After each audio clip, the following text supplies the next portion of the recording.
ప్రకృతిని పూజించుకునే పండుగ బతుకమ్మ పండుగని హనుమకొండ జిల్లా మహిళా అధ్యక్షురాలు బంకా సరళ సంపత్ యాదవ్ స్పష్టం చేశారు. హనుమకొండ జిల్లా మహిళా కాంగ్రెస్ ఆధ్వర్యంలో జిల్లా పార్టీ కార్యాలయంలో బతుకమ్మ వేడుకలు ఘనంగా జరిగాయి. కార్యక్రమానికి వరంగల్ పశ్చిమ ఎమ్మెల్యే నాయని రాజేందర్ రెడ్డి సతీమణి నీలిమ ముఖ్య అతిథిగా పాల్గొన్నారు. వందల ఏళ్ల సంస్కృతి, కొన్ని వేల సంవత్సరాల సంస్కృతిని ఇప్పటి వరకు కూడా కొనసాగిస్తున్నామని బంకా సరళ స్పష్టం చేశారు. ఇప్పటి రోజుల్లో బతుకమ్మ పాటలకు డీజే సిస్టమ్ వచ్చిందని, పిల్లలు కొంచెం దానికి అలవాటు పడటం బాధాకరమని, శాస్త్రీయంగా ప్రకృతిలో పూసిన పూలు కూడా చాలా ఉపయోగకరమైనవని సరళ తెలిపారు. సంస్కృతిని మర్చిపోయే దిశగా అడుగులు పడుతున్నాయని, దయచేసి బతుకమ్మ పండుగను భావితరాలకు గుర్తుండేలా జరుపుకోవాలని బంకా సరళ సూచించారు. హనుమకొండ జిల్లా మహిళా కాంగ్రెస్ ఆధ్వర్యంలో డిసిసి భవన్లో ఇక్కడ బతుకమ్మ సంబరాలను నిర్వహించడం జరిగింది. బతుకమ్మ పండుగ అంటేనే పూల పండుగ, ప్రకృతిని పూజించుకునే పండుగ. అంతేకాకుండా ఈ బతుకమ్మలు కూడా వెనుకటి నుంచి వచ్చిన ఈ 100 ఏళ్ళ సంస్కృతి మనది.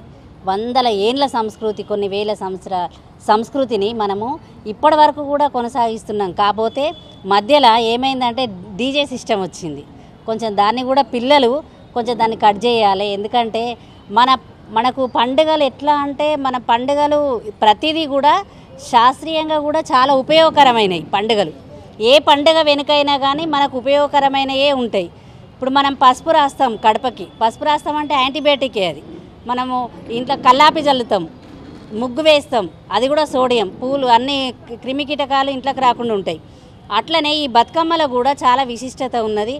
బతుకమ్మల గునుగు, తంగేడి, మళ్ళీ బంతి పూలు ఇట్లా వాడతాము. ఇవన్నీ పూలతో పూజించుకొని ఈ పూలు తీసుకుపోయి చెరువులో వేస్తే కూడా, వెనకట చెరువు నీళ్ళే వాడేది కాబట్టి చెరువులలో వేస్తే చెరువులు కూడా మంచిగా నీటులు అన్ని శుభ్రపరచుకున్నట్టుగా ఉండేది. అంతేకాకుండా ఇప్పటి పిల్లలు ఈ బతుకమ్మ అనేది ఏందంటే తయారవడము, పెద్దలు కూడా దానికి అలవాటు పడ్డాం కాబట్టి ఇంకా మన సంస్కృతిని మర్చిపోయే దిశగా అడుగులు పడుతున్నాయి. దయచేసి అట్లా కాకుండా ఈ 10 ఏళ్లలో డీజే సిస్టమ్ బాగైంది. బాగా తయారవ్వడము, రావడము, ఎగరడం, పోవడం, కానీ దాని యొక్క విశిష్టత అనేది తెలియకుండా పోతుంది.